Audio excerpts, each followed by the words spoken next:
عشرہ ذی الحجہ کے فضائل۔ اللہ رب العزت نے قرآن مجید میں ان 10 دنوں کی قسم کھائی ہے۔ رسول اللہ صلی اللہ علیہ وسلم نے ان 10 دنوں کو دنیا کے بہترین دن قرار دیا۔ عشرہ ذی الحجہ میں ہی یوم عرفہ بھی ہے۔ عشرہ ذی الحجہ میں قربانی کا دن بھی ہے۔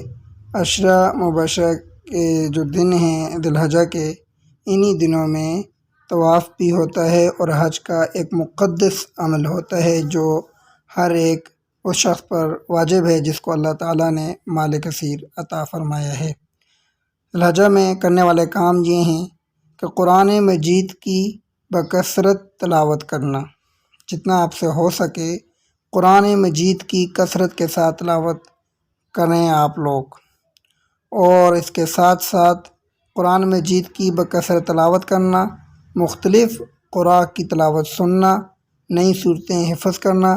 حفظ جنہوں نے کیا ہوا ہے ان کو چاہیے کہ حفظ کی دہرائی کریں، اور قرآن مجید کا ترجمہ و تفسیر پڑھنا یا سننا، معنی پر غور و فکر کرنا، دوسروں تک قرآن کا پیغام پہنچانا۔ تفسیر ترجمہ کے ذریعے خود سمجھ کے پھر آگے لوگوں کو سمجھانا، یہ قرآن کا پیغام ہے۔ عشرہ ذی الحجہ کے کرنے والے کاموں میں ایک کام صدقہ و خیرات کا کرنا ہے۔ جتنا زیادہ آپ سے ہو سکے آپ کثرت کے ساتھ صدقہ عطا کریں، زکوٰۃ کی ادائیگی کا اہتمام کریں۔ جتنا آپ سے ہو سکے غرباء جن لوگوں نے قربانی نہیں کی ان کے اندر صدقہ و زکوٰۃ اور یہ آپ لوگ ادا کریں۔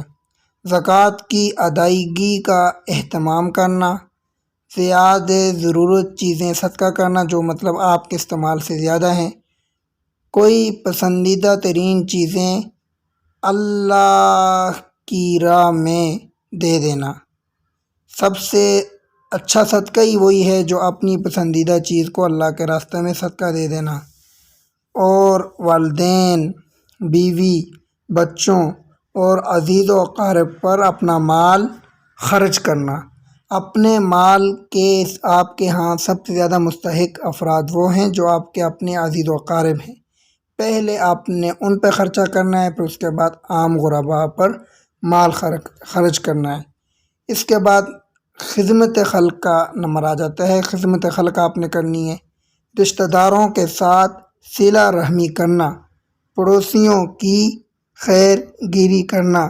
آپ کے پڑوسی ہیں، سفید پوش ہیں، کسی کو بتلاتے نہیں ہیں لیکن وہ صاحب استطاعت نہیں ہیں، تو ان لوگوں کی مدد کرنا، رشتہ داروں کے ساتھ صلہ رحمی کرنا، پڑوسیوں کی خیر گیری کرنا، ضرورت مندوں کی مدد کرنا، دین کی تعلیم و تبلیغ میں حصہ لینا، ضرورت مندوں کی مدد کرنا، دین کی تعلیم و تبلیغ میں حصہ لینا، اجتماعی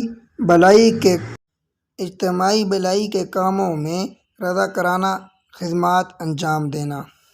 یہ وہ کام ہیں جو ہم میں سے ہر ایک کے کرنا ضروری ہیں اور لازم ہیں۔ ہم یہ کام کریں گے تو تبھی جا کے اللہ پاک ہم سے راضی ہوں گے اور ہمیں اللہ پاک بہت زیادہ اجر عظیم عطا فرمائیں گے۔ ان کاموں کے ساتھ ساتھ آپ نے ذکر و دعا کا بھی اہتمام کرنا ہے۔ تخلیل، تکبیر اور تحمید کا اہتمام کرنا، صبح شام کے اذکار کرنا، اور یہ اذکار صبح شام کے جو ہیں یہ کرنا سنت سے بھی ثابت ہیں اور آپ نے یہ لازمی کرنے ہیں۔ تخلیل، تکبیر، تحمید کا اہتمام کر صبح شام کے اذکار کرنا، استغفار کی کثرت کرنا، ذکر کی کثرت کرنا، درود شریف پڑھنا، اللہ اکبر لا الہ الا اللہ اللہ اکبر وللہ الحمد، اللہ اکبر کبیرا والحمد للہ حمدا کثیرا اللہ اکبر لا الہ الا اللہ واللہ اکبر وللہ الحمد اللہ اکبر اللہ اکبر اللہ اکبر.